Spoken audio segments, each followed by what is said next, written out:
देखिए क्या है सफलता, क्या है ना, सफलता आपके देखने की क्षमता पर निर्भर करता है कि आपका नजरिया क्या है देखने का। और ये भी बात है कि नजरिया आपका है वो कठिन परिस्थिति में, जब आप घोर डिप्रेशन में रहते हैं, संकट में रहते हैं, उस समय आपके देखने का नजरिया कैसा रहता है, क्या आप चीजों को देख पाते हैं, क्या अपने आप में खो जाते हैं। यहीं से सफलता की शुरुआत होती है। उस समय आपको कुछ ऐसा चीज दिखेगा और आप सफल हो जाएंगे, क्योंकि सफल होने के लिए चीजें हैं, उसे देखना है, समझना है, वही आपको सफलता देगी। आज हम बात करेंगे इंडिया रैंकिंग 2025 के अंतर्गत। ये जो ओवरऑल रैंकिंग है, ये इंडिया रैंकिंग है, एजुकेशन से संबंधित है। उसमें ओवरऑल रैंकिंग हमारा आईआईटी मद्रास को मिला है और दूसरे स्थान पे है आईआईसी बेंगलुरु। तो देखिए ये दोनों दक्षिण भारत हैं, आसपास ही हैं।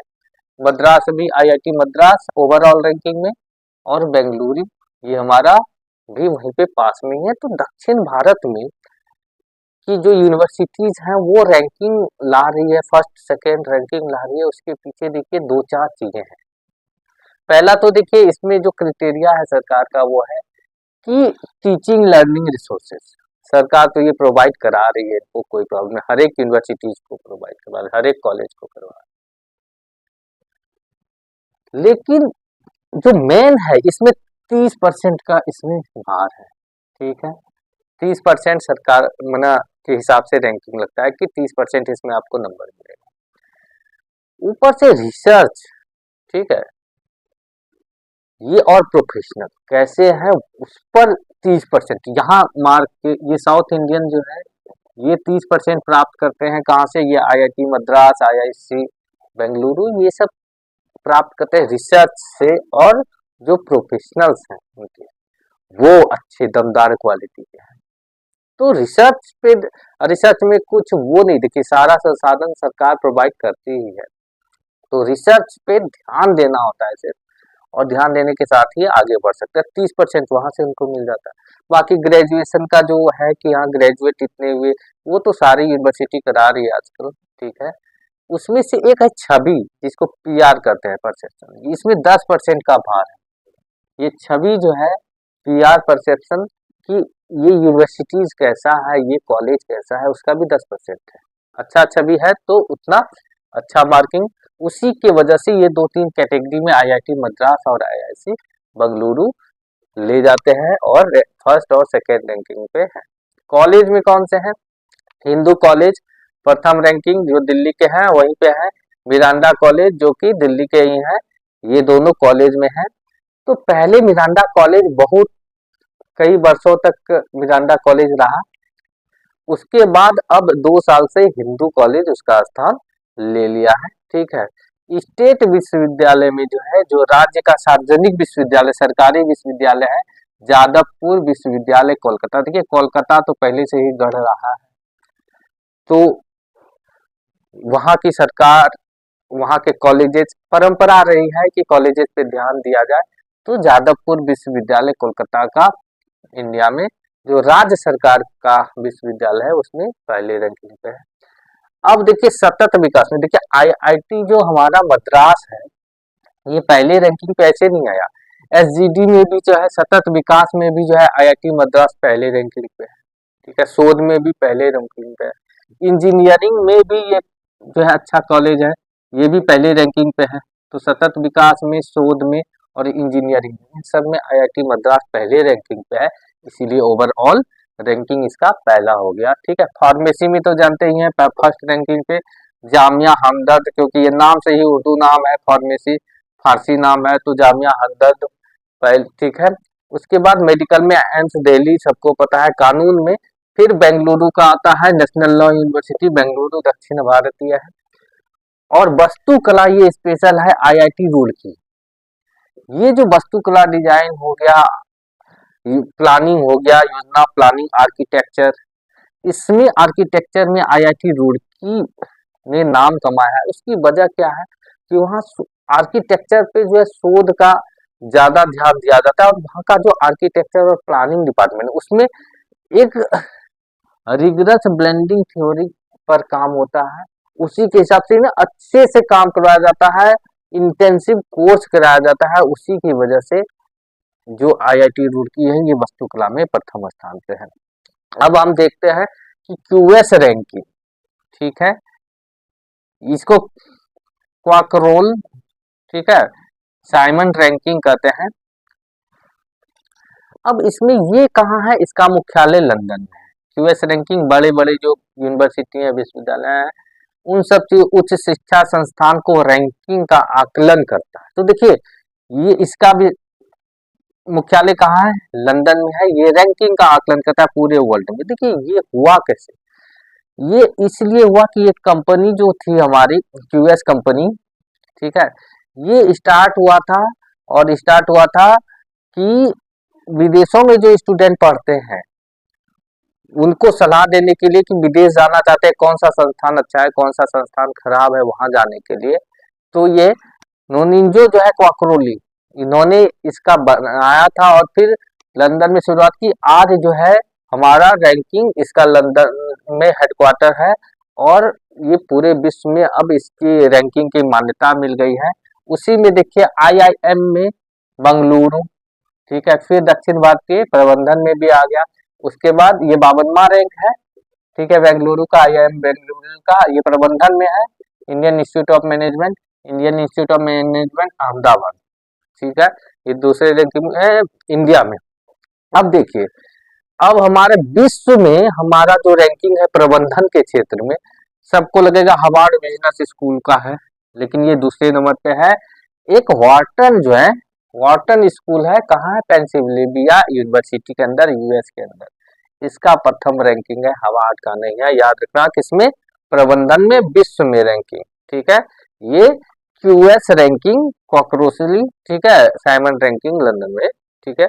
अब हम देखते हैं एक समुद्र प्रदक्षिणा। प्रदक्षिणा का अर्थ होता है कि समुद्र के चारों ओर परिक्रमा करना, वो भी क्लॉकवाइज करना, ठीक है। तो समुद्र प्रदक्षिणा क्या बनाया है, ठीक है, एक अभियान है। 10 महिला अधिकारी इसमें नेवी के हैं, वो क्या देंगे, इसके कर्नल है अनुजा वरुणकर, ठीक है, इसके नेता है। इसके नेतृत्व में ये समुद्र परिक्रमा प्रदक्षिणा नामक अभियान शुरू किया गया है, जिसमें कि IASV त्रिवेणी का यूज, ये जो है इंडियन आर्मी, ठीक है, सेलिंग व्हीकल है, ठीक है, INS नहीं है, क्या है, ये सेलिंग व्हीकल है, इसलिए IASV त्रिवेणी नाम रखा गया है। स्वदेश निर्मित है, इसी से पूरे वर्ल्ड का चक्कर समुद्री मार्ग से लगाएगी। देखिए इससे क्या होता है ना, जब ये पूरी दुनिया का चक्कर लगाएगी, समुद्र में जाएगी, तो लोगों को पता चलेगा, देश में जाके रुकेंगे, वहां पता चलेगा कि नहीं इंडिया का ये वेसल है, और इससे मार्केटिंग बढ़ता है कि हम बना रहे हैं अपना स्वदेशी, ठीक है। और मजबूत, चूंकि समुद्र का चक्कर लगा रही है तो मजबूत है, ये हम दिखाने के लिए ऐसा कर रहे हैं। तो हमें ऐसा नहीं सोचना चाहिए कि फिजूल खर्ची है, ये फिजूल खर्ची नहीं है, ठीक है। तो ये समुद्र प्रदक्षिणा, ठीक है, अभियान का शुरुआत किया है, 10 महिला अधिकारी इसमें। अब देखिए ज्ञान भारतम मिशन, ये बजट में 2025-26 के बजट भाषण में किया गया था कि हमारी जो प्राचीन पांडुलिपि है, जिसपे कि लिखा जाता था ताड़पत्र पे, वो धीरे धीरे नष्ट हो रहे हैं, कहीं जा रहे हैं, खराब हो रहे हैं, उनको संरक्षित करना है, डिजिटाइलाइजेशन करना है। तो ज्ञान भारतम मिशन, इसलिए भारत ना देकर के भारतम, यानी संस्कृत का है, समझिए भारतम, तो उसको यूज किया गया है इसके कि ये पांडुलिपि से संबंधित है, उसको डिजिटलाइज करके उसके ज्ञान को संरक्षण करना जरूरी है, इसीलिए ज्ञान भारतम मिशन की शुरुआत की गई है। अब देखिए MiG-21 की विदाई हो गई है, काफी दिनों तक इन्होंने 62 वर्ष तक इन्होंने सेवा दिया था भारत को, और 1963 ईस्वी में ये शामिल हुआ था भारत में, ठीक है। अब हमारा इसका बदले MiG-21 के बदले तेजस LCA Mk-1A को शामिल किया गया, इसका फ्लीट उसमें लगाया गया है।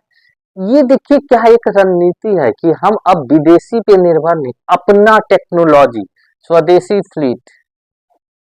फ्लीट हम बनाना चाहते हैं, अपना रखते हैं। देखिए उसके पीछे रीजन क्या है, उसके पीछे एक रीजन ये है कि अगर हम अपने पास ही विदेशी फ्लीट्स को रखेंगे तो उस कंडीशन में क्या होगा, जब हम अपने पास ही विदेशी फ्लीट को रखेंगे तो उस कंडीशन में क्या होगा कि ठीक है, वहां हमारा क्या हो जाएगा कि लोग खरीदेंगे नहीं चीजों, ठीक है, वो लोग खरीदेंगे नहीं चीजों को, और क्योंकि वो कहेंगे ये ही विदेशी है तो इसका क्यों खरीदें, तो अपना फ्लीट तैयार रखना जरूरी है, ठीक है। इसीलिए तेजस LCA Mk1 स्वदेशी है, इसमें विदेशी इंजन है यूएस का लेकिन स्वदेशी है, तो इसका MiG-21 का ले लेगा, ठीक है। अग्नि प्राइम 2000 किलोमीटर तक जो है भारत क्षमता का मिसाइल है, DRDO रेल मंत्रालय रेल आधारित जो है मोबाइल लॉन्चर है।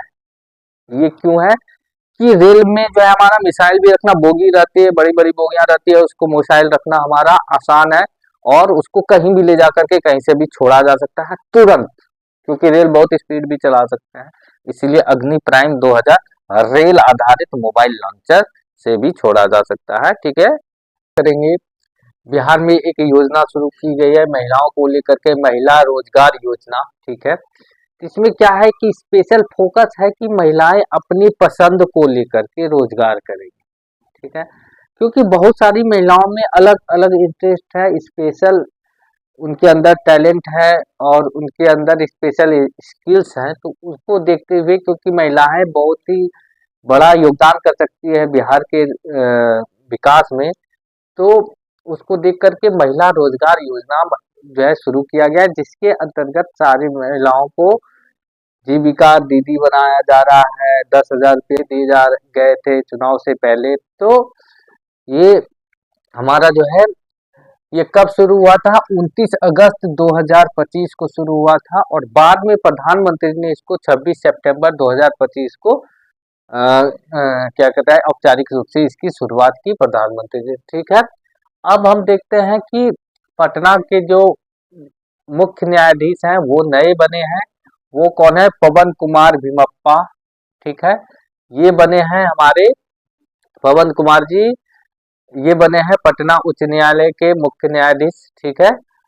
और ये पवन कुमार भीमप्पा जी पहले भी पटना में ही थे न्यायाधीश, ठीक है, उनका ही प्रमोशन हो करके ये बने हैं मुख्य न्यायाधीश, और इनको शपथ दिलवाया है राज्यपाल, आप लोग जानते ही हैं, आरिफ मोहम्मद खान ने, ठीक है। और बिहार में 7 नए मेडिकल कॉलेज खोलने की बात चल रही है, उसमें से कौन कौन सा कॉलेज कहाँ कहाँ खोला जाएगा, ये किशनगंज और कटिहार एक ही जगह पूर्वी भाग में है, वहाँ एक एक मेडिकल कॉलेज किशनगंज और कटिहार में होगा, एक नीचे रोहतास में होगा आपका मेडिकल कॉलेज, रिमोट एरिया है, वहाँ भी अस्पताल की जरूरत है, और शिवहर और अलवर तो के बारे में पता ही है आपको, और ये लखीसराय और शेखपुरा ये दोनों भी साथ में ही हैं, वहाँ भी एक एक मेडिकल कॉलेज खोला जाएगा, ठीक है। तो 7 नए मेडिकल कॉलेज जो कि जहाँ नहीं खोले गए थे वहाँ पे खोला जाएगा बिहार में। अब हम देखते हैं कि नेपाल में जेन जेड आंदोलन हुआ है, ये युवाओं का आंदोलन है, नए जनरेशन का आंदोलन है, और ये जनरेशन जेड कहा जाता है, इसको क्या कहा जाता है, जनरेशन जेड। इसमें केपी शर्मा ओली सरकार का ऐसा आंदोलन हुआ कि केपी शर्मा ओली सरकार का तख्ता पलट हो गया, ठीक है, और युवा मान ही नहीं रहे थे, तो न्यायाधीश पूर्व न्यायाधीश सुशीला कार्की ये अंतरिम प्रधानमंत्री बनी है, ठीक है, मुख्य न्यायाधीश थी तो इसीलिए लोगों का विश्वास भी जगा, पूर्व मुख्य न्यायाधीश थी सुशीला कार्की, ठीक है। तो केपी शर्मा ओली का जो तख्ता पलट हुआ ये बनी है अंतरिम प्रधानमंत्री, और संजोग देखिए कि नेपाल की प्रधानमंत्री पहली पर महिला प्रधानमंत्री इसी परिस्थिति में बनी है, जेएनजीओ ने बनाया है सुशीला कार्की को। और लगता है कि देखिए क्या है कि अभी तख्ता पलट का सिलसिला लगता है, एक तरीके से छोटे छोटे देशों में तख्ता पलट का सिलसिला चल रहा है, सरकार बदली जा रही है। अब देखिए वहाँ के युवाओं को, वहाँ के लोगों को लगता है कि ऐसे करेंगे तो हम विकसित हो जाएंगे, दूसरे देश की बराबरी कर लेंगे, तो ये इतना आसान नहीं है, उसके लिए मेहनत करने पड़ते हैं, और कई चीजें हिंसा से बचने होते हैं, अपने आप को विकसित करने पड़ते हैं। और दूसरा बात है कि ये जो डिजिटल युग शुरू हुआ है, हमें पता ही नहीं, सरकार का नियंत्रण ही नहीं है डिजिटल दुनिया पे, और इसकी वजह से क्या हो गई है कि लोगों के मन में क्या चल रहा है किसी को जल्दी पता नहीं चलता है, जब तक पता चलता है तब तक तख्तापलट होता चला जा रहा है। तो इन सब चीजों पर भी ध्यान देने की जरूरत है। अब देखिए हमारी जो सुशीला कार्की है, पहली महिला प्रधानमंत्री, ये बीएचयू से पढ़ी हुई है, भारत से राजनीति शास्त्र महिला, ठीक है, और राजनीति शास्त्र से, और ये समझिए कि एक तरीके से नेपाल के लिए माँ के रूप में है कि ये बच्चों को इन्होंने शांत किया है सुशीला कार्की ने, और आंदोलन रुका है जेएनजीओ का, ठीक है। अब देखते हैं मॉरिशस के प्रधानमंत्री नवीन चंद्र राम गुलाम, ठीक है, ये आए थे इंडिया। ये इनको जो है ये भारत का जो पड़ोसी प्रथम और विजन, ठीक है, महासागर, क्योंकि हिंद महासागर में है मॉरिशस, तो नवीन चंद्र राम गुलाम वहाँ के प्रधानमंत्री हैं, वो आए थे, ठीक है, और पड़ोसी प्रथम नीति और विजन इसको आगे बढ़ाने के लिए इंडिया इसको ज्यादा तवज्जो वो दे रहे हैं। अब देखते हैं सिंगापुर के प्रधानमंत्री लॉरेंस वोंग, ये वो वाले लॉरेंस नहीं है, लॉरेंस वोंग है, ठीक है। ये आए थे 2024 ईस्वी में कॉम्प्रिहेंसिव स्ट्रेटेजिक पार्टनरशिप इंडिया और सिंगापुर के बीच हुआ था। तो 2025 में उनका आना भी एक तरीके से माना जा रहा था कि हाँ आएंगे, उसको और आगे बढ़ेंगे, मजबूती प्रदान करेंगे, क्योंकि अगर ये पार्टनरशिप शुरू हुआ है तो उसमें आगे भी काम होने चाहिए। इस वजह से लॉरेंस वोंग हमारे सिंगापुर के प्रधानमंत्री इंडिया आए थे, और साथ ही साथ 7 वर्ष का राजनयिक हमारा संबंध भी हो चुका था सिंगापुर के साथ। अब देखिए भारत और फिलिस्तीन, भारत जो यूएन में जो संयुक्त राष्ट्र महासभा में एक न्यूयॉर्क घोषणा पत्र लाया गया है, और जो गाजा में हिंसाएं हो रही है, फिलिस्तीन में और इजराइल के बीच जो संघर्ष हो रहा है, उसको युद्ध विराम को देखते हुए एक न्यूयॉर्क घोषणा पत्र, इसमें द्विराष्ट्र समाधान की बात की गई है कि नहीं फिलिस्तीन को एक राष्ट्र, इजराइल कहता है नहीं फिलिस्तीन को राष्ट्र नहीं बनने देंगे, लेकिन द्विराष्ट्र समाधान ही इसको माना गया है, और भारत भी इसके पक्ष में। अब पहले तो इन सब चीजों से बचते थे कि नहीं हम द्विराष्ट्र बनना है नहीं बनना है, फिलिस्तीन को राष्ट्र बनना है नहीं बनना है, उन सब चीजों से भारत बच रहा था।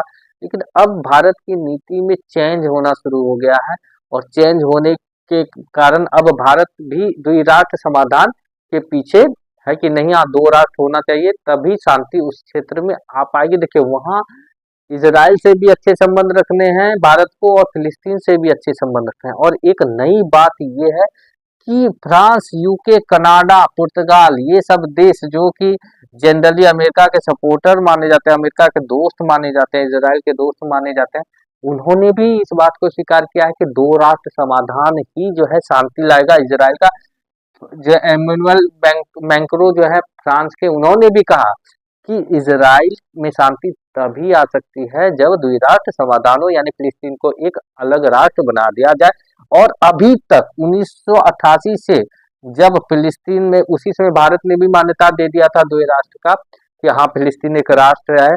अब उसमें से अब 157 देशों ने ये दे दिया है कि नहीं फिलिस्तीन को राष्ट्र के रूप में मान्यता दे दिया है, जो कि यूएन में 193 मेंबर है, उसका 81% है, यानी बहुमत के लोग चाह रहे हैं कि फिलिस्तीन जो है एक राष्ट्र बने। और देखिए इन सब लोगों, जब ये सब अपना रास्ता मोड़ रहे हैं, तो भारत ने भी अपना रास्ता मोड़ना ही बेहतर समझा कि नहीं हम जो है अब सपोर्ट में आएंगे, क्योंकि बड़ी बड़ी हस्तियां सपोर्ट करने लगी है। तो भारत इन सब चीजों से को देखते हुए अपना स्ट्रेटजी बदल रहा है, और साथ साथ भारत को ये लग रहा है कि जो है